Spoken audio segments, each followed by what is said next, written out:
दो सहेलियों का एक ससुराल। अंकिता बेटा, तू अभी तक तैयार नहीं हुई।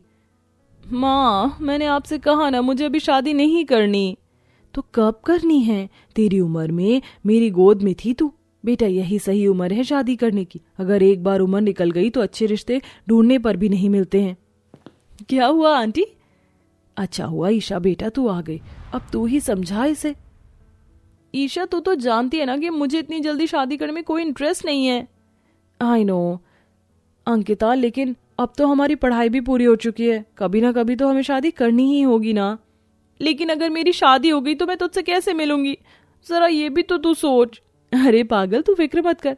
मैं कुछ ऐसा करूंगी कि तेरा मेरा ससुराल आस पास हो, फिर हम दोनों एक दूसरे से रोज मिला करेंगे। चल अब जल्दी से तैयार हो जा।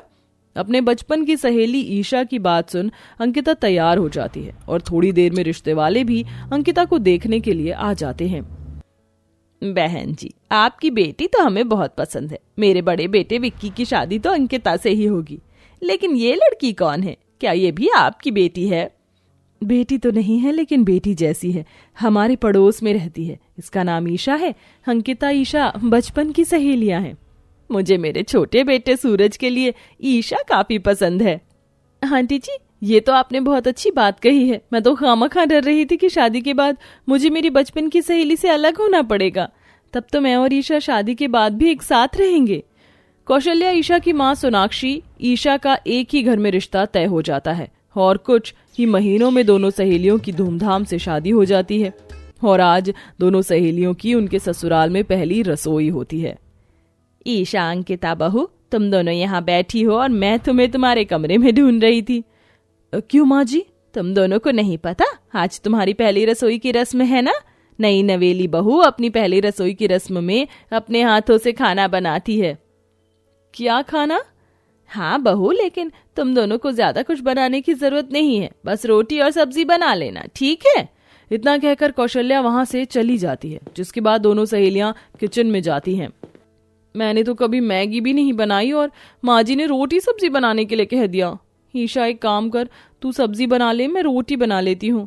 मैंने माँ को कई बार रोटी बनाते हुए देखा था। रोटी बनाना इतना भी मुश्किल नहीं है। तू तो बड़ी चालाक निकली। तू बस रोटी बनाए और मैं सब्जी आटा गूंथ के रोटी बनाने में कितना ही टाइम लगेगा।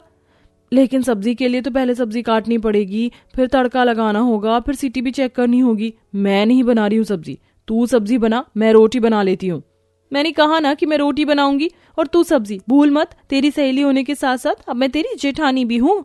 अच्छा, तो तू अब मुझ पर जेठानी होने का रौब जमाएगी? मुझे क्या तूने कोई अनपढ़ गंवार समझ रखा है जो मैं तेरी बातों से डर जाऊंगी? बस और क्या होना था, हो गई। दोनों सहेलियों में लड़ाई। जैसे तैसे करके दोनों सहेलियां खाना बनाती हैं और डाइनिंग टेबल पर सबको सर्व करती हैं। अंकिता, तुमने ये रोटी बनाई है? हैं? ये जला हुआ पापड़? पापड़ भी इतना कड़क नहीं होता जैसे तुम्हारी रोटी कड़क है। और ये मुझे किसी भी एंगल से दाल तो नहीं लग रही है। ऐसा लग रहा है कि तुमने पानी में हल्दी मिलाकर दे दी है। इतनी पतली दाल तो तिहाड़ जेल में भी नहीं मिलती होगी।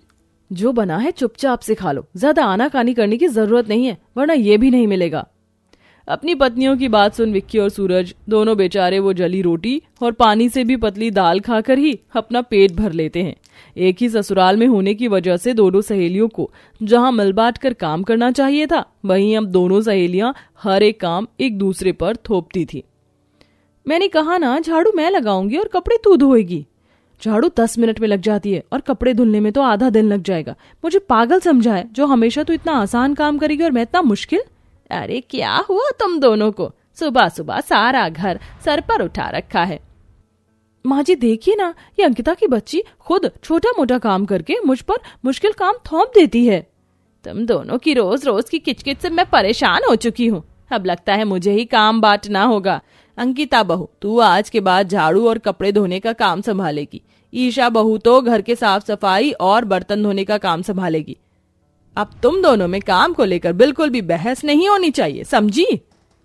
काम बांटने के बाद भी दोनों सहेलियों में किचकिच होना नहीं रुकती और ऐसे ही समय गुजरता रहता है। अच्छा तो कोई बात नहीं, मैं आ जाती हूँ, ठीक है? क्या हुआ माँ? आप कहाँ जाने की बात कर रही हैं? अरे तेरी वो बनारस वाली मौसी है ना, उनकी तबीयत खराब है। उनके बेटे की अभी अभी नौकरी लगी है, तो घर में मौसी का ख्याल रखने के लिए कोई नहीं है, तो मैं बनारस जा रही हूँ। 1-2 हफ्ते लग जाएंगे मुझे आने में। अब मेरे पीछे तुम दोनों को ही घर की सारी जिम्मेदारी संभालनी है, समझी? ठीक है माँ जी। कौशल्या सुबह होते ही बनारस के लिए निकल जाती है। ईशा, मेरे ऑफिस जाने का टाइम हो गया है, मेरे लिए लंच बना दो। अरे यार, जब माँ जी थी तो उन्होंने सर में दर्द कर रखा था, और अब तुमने एक दिन बाहर खा लोगे तो कुछ बिगड़ नहीं जाएगा। मैंने तुमसे कहा था ना कि आज मुझे मीटिंग में ये शर्ट पहननी है, तो तुमने इसे अभी तक आयरन क्यों नहीं किया? मैं कोई मशीन नहीं जो हर काम कर दूंगी, समझे?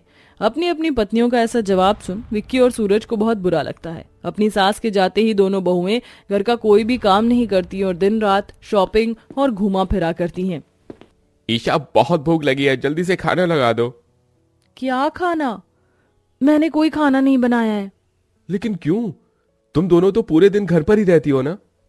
तो तुम कहना क्या चाहते हो? घर पर रहने का ये मतलब है कि हम घर के काम ही करते रहें? हमारी कोई लाइफ नहीं है क्या? अपने काम आप खुद भी करना सीखो। 4 साल के बच्चे नहीं हो जो हर चीज हम तुम्हें करके दे। जहां अब बेचारे दोनों पति दिन भर ऑफिस का काम करते, तो वहीं रात में आकर उन्हें घर का भी काम करना पड़ता। लेकिन मजाल है, दोनों सहेलियां बिस्तर से उठकर कोई काम कर ले। ऐसे ही समय गुजरता रहता है और 2 हफ्ते बीत जाते हैं और कौशल्या अपने घर आ जाती है। हे राम राम, ये मेरा घर है या कोई कूड़ेदान? पूरा घर कैसे फैला हुआ है? और ये क्या, ये बर्तनों का ढेर कैसे जम गया? ईशा, अंकिता, कहाँ हो तुम दोनों? अपनी सास के चिल्लाने की आवाज सुन आराम से सो रही ईशा और अंकिता घबरा कर उठती हैं और भागते हुए नीचे आती है। क्या है ये सब? मैंने तुम दोनों को घर की जिम्मेदारी दी थी और तुमने तो मेरे अच्छे खासे घर का कूड़ेदान बना कर रख दिया है। 2 हफ्ते से क्या तुमने घर में साफ सफाई नहीं की है? अब बस घर में मक्खियां भिन भिन आ रही हैं, वही बाकी रह गई हैं।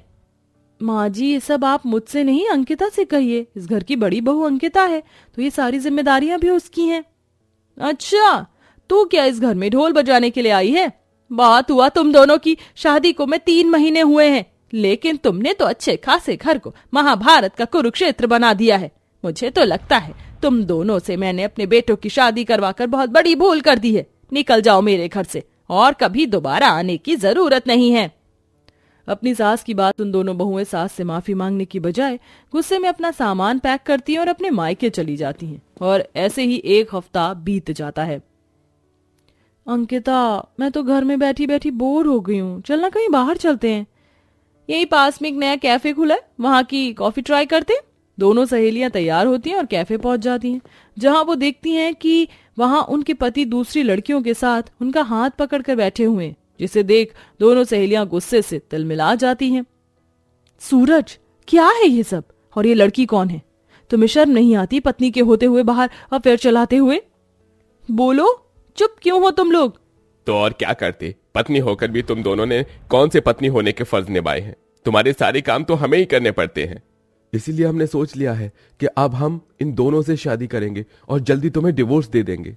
अपने पति की दूसरी शादी की बात सुन दोनों ही सहेलियां घबरा जाती हैं और रोते हुए उनसे माफी मांगती हैं। हमें माफ कर दीजिए, हमसे बहुत बड़ी गलती हो गई। अगर आप दूसरी शादी कर लेंगे तो हमारा क्या होगा? अब से हम अपनी सारी जिम्मेदारी अच्छे से निभाएंगे और एक भी शिकायत का मौका नहीं देंगे। हम दोनों कभी भी लड़ाई नहीं करेंगे, लेकिन आप दोनों हमें छोड़कर मत जाइए। चलो, आखिरकार वो समय आ ही गया जब तुम दोनों को अपनी गलती का एहसास हो गया। माँ जी, आप यहाँ? हाँ बहू, मेरे बेटे तुम्हें कोई तलाक नहीं दे रहे, बल्कि ये तो हमारा प्लान था कि हम तुम दोनों को तुम्हारी गलती का एहसास दिला सके। तुम दोनों की माँ से हमें पता चला था कि तुम दोनों यहाँ आ रहे हो, इसलिए हमने अपने प्लान को यहीं अंजाम दिया। तुम दोनों सहेलियां हो और साथ ही देवरानी जेठानी भी। तुम दोनों को तो मिल बांट कर खुशी खुशी काम करना चाहिए ना, कि ऐसे लड़ाई करनी चाहिए। अपनी सास की बात सुन ईशा और अंकिता को अपनी गलती का एहसास हो जाता है, जिसके बाद अब दोनों सहेलियां बहनों की तरह मिल बांट कर घर के सारे काम करती हैं और कभी किसी को शिकायत का एक मौका नहीं देती, जिससे अब घर में हमेशा सुख शांति का माहौल बना रहता है।